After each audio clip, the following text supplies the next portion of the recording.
Saya membuka dengan metafora dari Pak Presiden Prabowo sudah menyampaikan bahwa kalau kita memulai pemberantasan korupsi atau pembersihan atau rapi-rapi, kita harus mulai dari kepala.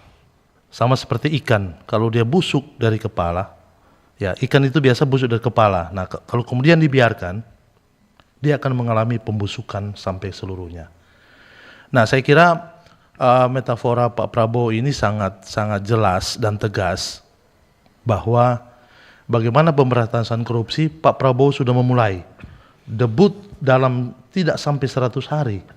Ya, mungkin minggu pertama, minggu kedua, minggu ketiga kita lihat sudah berapa banyak uang negara yang diselamatkan. Dari kasus di Surabaya, yaitu ada 3 hakim ya yang mengadili kasus Ronald Tanur. Di situ diselamatkan uang negara sekitar 961 miliar, ditambah dengan emas batangan sekitar 51 kilo lebih. Berarti kira-kira 1 triliun yang diselamatkan. Itu hanya saya pikir langkah awal.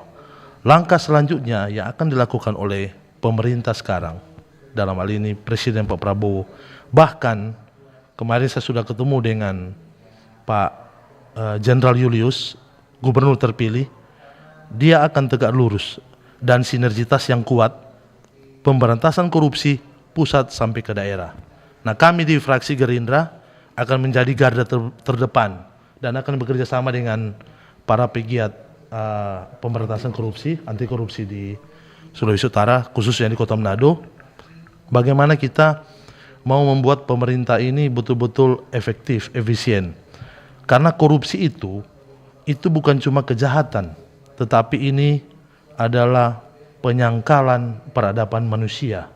Dia menghancurkan begitu banyak hal. Kesempatan generasi muda ke depan itu hilang karena korupsi. Dan saya tambahkan bahwa selama ada korupsi, kita tidak pernah bisa merealisasikan sila kelima, keadilan sosial bagi seluruh rakyat Indonesia.